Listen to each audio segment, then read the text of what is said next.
Olá, jornalismo e conflitos é o tema do Jogo de Ideias de hoje. Para conversar sobre esse assunto com a gente e com você, estão aqui os jornalistas, mais ali na ponta, muito prazer, Domingos Meirelles. O Domingos Meirelles, que atualmente apresenta o Linha Direta na TV Globo, mas é um dos jornalistas brasileiros com mais tradição em cobertura de situações conflituosas, né, situação limite, que a gente poderia considerar, por exemplo, a cobertura do crime organizado, guerras civis. Mas o Domingos tem uma característica também interessante. Ele tem um livro, já está em 10ª edição, A Noite das Grandes Fogueiras, e esse livro, além dele poder conversar com a gente sobre o trabalho investigativo, né, que o levou a falar sobre a coluna Prestes, mas antes da coluna, que deu origem à coluna, que foi a Revolução de 24 em São Paulo, esse livro narra, talvez, um dos momentos mais dramáticos da história brasileira e pouquíssimo comentado, que foi exatamente o bombardeio, não só o bombardeio, mas toda a sorte de atividade militar que ocorreu em São Paulo em 1924. Muito obrigado, Domingos, por estar aqui. Convite. Ao lado do Domingos Meirelles, nesse caso, ele é o jornalista do momento, autor do Diário de Bagdá, o único jornalista brasileiro, que, junto com o Juca Varela, o fotógrafo, que esteve em Bagdá durante a mais recente guerra do Bagdá, o Sérgio Dávila. O Sérgio Dávila também presenciou um outro momento marcante da história da humanidade, que foi a queda das duas torres gêmeas do World Trade Center. Ele era correspondente da Folha de São Paulo em Nova York e presenciou a queda dos jornais. Essa experiência está no livro Sérgio Dávila, Nova York, antes e depois do atentado. E Diário de Bagdá, como não poderia deixar de ser, também virou livro, Diário de Bagdá, a Guerra do Iraque segundo os bombardeados. As fotos, evidentemente, de Juca Varela. Especialmente no dia de hoje, antes da primeira pergunta, eu gostaria de agradecer aqui, acabou de chegar aqui, a presença de duas pessoas que têm acompanhado o nosso trabalho aqui no Itaú Cultural. O jornalista Audálio Dantas e a escritora Lígia Fagundes Telles, a dama. Tudo bom, Lígia?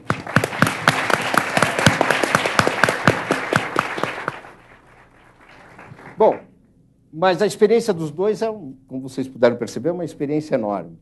E jornalista morre muito, né? Jornalista é uma profissão perigosa. De alto risco. De alto risco.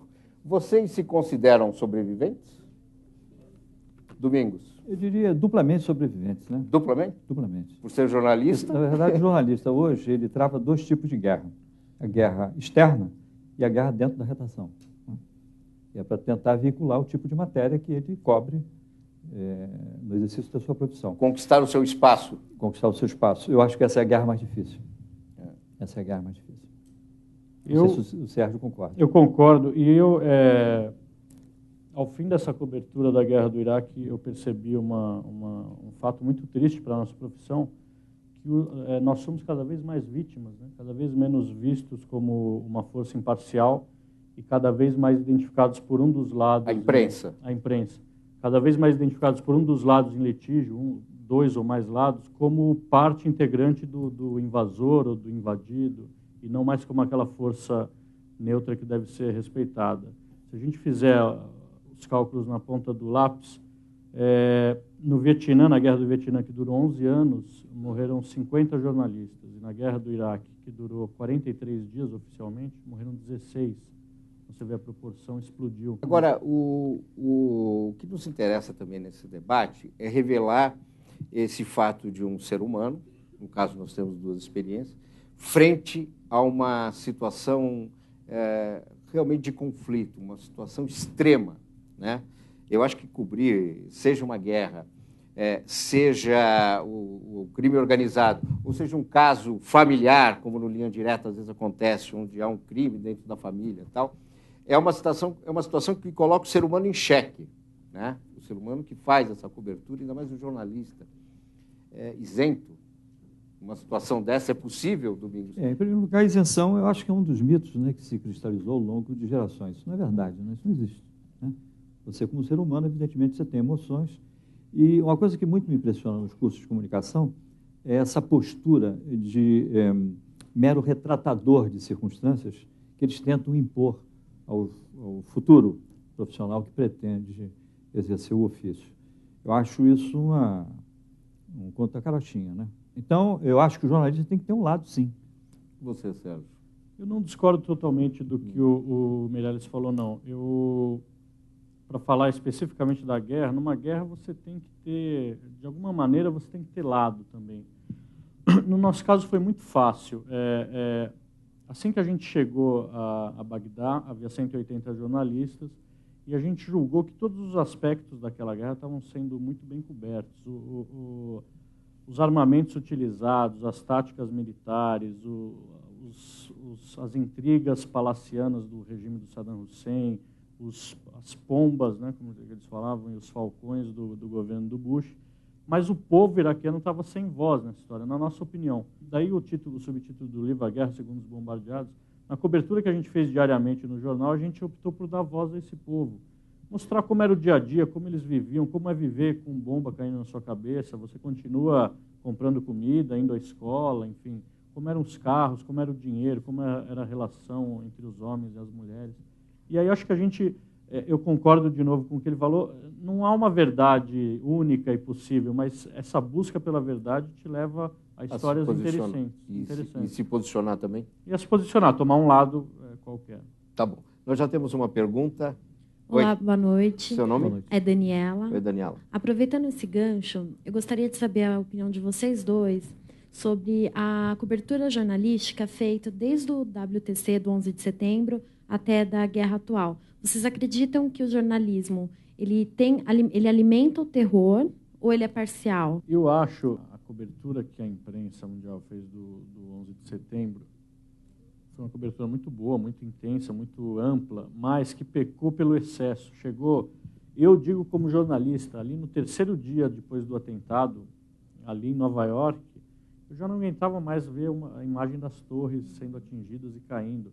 E era um acontecimento do século, talvez, mas eu não aguentava mais ver pela repetição. Domingos, a segunda parte da pergunta da Daniela. Você acha que você já sentiu, na sua experiência, lendo no jornal, na revista, ouvindo no rádio, essa questão do jornalismo, do jornalista, às vezes, ou o jornalismo em si, às vezes provocar, sair do tom e exagerar e provocar certo clima de pânico, ou terror, ou amedrontar as pessoas? Eu acho que a câmera, por exemplo, isso é muito comum quem cobre o dia a dia e tem experiência da cobertura, assim, do chamado registro do cotidiano, né? A câmera, ela é um elemento perturbador, né? E quando chega uma equipe de televisão, vamos admitir que aqui numa periferia de São Paulo, numa favela da periferia, haja um conflito, né? Porque houve uma invasão policial, um problema até com a prefeitura, ou com o governo do estado, enfim, dependendo do desenho desse conflito. Chegou uma equipe de televisão, a coisa muda. As pessoas ficam mais, entendeu? Exageram até a sua queixa é um pouco mais dramatizado. Agora, o repórter tem que ter essa percepção também, né? Já teve alguma imagem que você estava gravando, ou no jornal, Sim, ou na televisão, que você falou, essa imagem eu não vou levar ao ar? Não tive esse tipo de... Não. Você, Sérgio, por exemplo, em Bagdá. Houve dois momentos. O Juca Varela lá, Juca tirou a foto, você ficou em dúvida de mandar para o jornal, ou mandou e ficou na dúvida da publicação? Houve três momentos, pelo menos, em Bagdá. O Juca foi uma viagem longa, 35 dias, ele fez mais de 3.000 fotos. Então, claro, 65 foram publicadas, ficou muita coisa de fora por questão de espaço, de tempo. Mas teve algumas que ou nós optamos por não enviar a imagem, ou a Folha, aqui o jornal aqui em São Paulo, optou por não publicar. No segundo caso foi, acho que até está aí essa foto, a gente vai ver depois. A da mão. Essa foto, a gente chegou a esse massacre, foi uma bomba que caiu no mercado civil. Essa foto foi publicada? Não foi. Não foi. Foi enviada e não foi publicada. Foram 50 civis mortos, a gente chegou logo depois e as pessoas ainda estavam literalmente catando os restos das pessoas e levando para o morgue. E E o Juca fez essa foto, a gente conversou e ele optou por enviar para São Paulo e o jornal achou que era muito chocante. Enfim, questão ali de quem cuida da primeira página do jornal. Nós não tivemos uma voz nesse caso. Eles pediram a nossa opinião, a gente defendeu a publicação. Tá certo. Nós já temos mais uma pergunta. Meu nome é Daniel. Eu queria saber a opinião de um jornalista que tem mais de 38 anos de carreira sobre um programa, sobre o programa Linha Direta. Você acabou de comentar sobre o realce que a TV dá aos fatos, né? Ela destaca mesmo, ela tem um poder massivo. E a questão da reconstituição de fatos, a criação de personagens. De uma certa forma, eu não estou alimentando medo por meio disso, e eu poderia até ter uma interpretação sobre uma certa apologia ao crime, pela identificação desses personagens e o modo com que a gente reconstitui esses fatos. Bom, então vamos com um bom esquartejador por partes. Eu acho o seguinte, o Linha Direta ele tem um formato e tem uma clientela. O tipo de crimes que o Linha Direta apresenta são crimes passionais que têm toda uma dinâmica, ou uma liturgia, vamos dizer assim, né? É o crime que ocorre entre quatro paredes, quer dizer, homem ou mulher, ou homens e mulheres, ficam momentaneamente privados dos sentidos e da razão e cometem o chamado crime passional, né? Não são pessoas que têm, vamos dizer assim, um desvio de conduta grave, né? Ou que têm um pendor para o crime, o que são, vamos dizer assim, candidatos em potencial a se associarem ao PCC. Não. É um outro perfil, é um outro tipo de criminoso, né? E há uma questão da simulação, ela é baseada nos autos. E aí tem uma outra questão também embutida, que as pessoas criticam muito, né? Ah, mas o Linha Direta é um programa violento. A realidade é que é insuportável, né? Eu tenho uma curiosidade de saber, vejo o seu programa sempre, e sempre me passa pela cabeça, você recebe muita ameaça de morte? Não, porque, como eu te coloquei, esse é um programa cuja história, né, ela se passa entre quatro paredes, né? A tragédia passional ela tem um rito, né? Então, é um tipo de crime que as pessoas têm exata noção de que cometeram, né? De um modo geral, se arrependem, né? Quer dizer, são crimes perpassados pela paixão, né?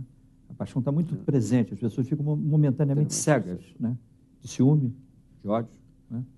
São sentimentos muito... Aí não há política, não há poder, aí é o ser humano. Aí é o ser humano que aflora com toda a sua... Eu imagino se o assassino ou assassina, enfim, o que está sendo retratado, não quer ser retratado, não quer que essa história seja contada na Rede Globo para milhões de pessoas. E ele pode te ameaçar por isso. Acontece? Não. Não?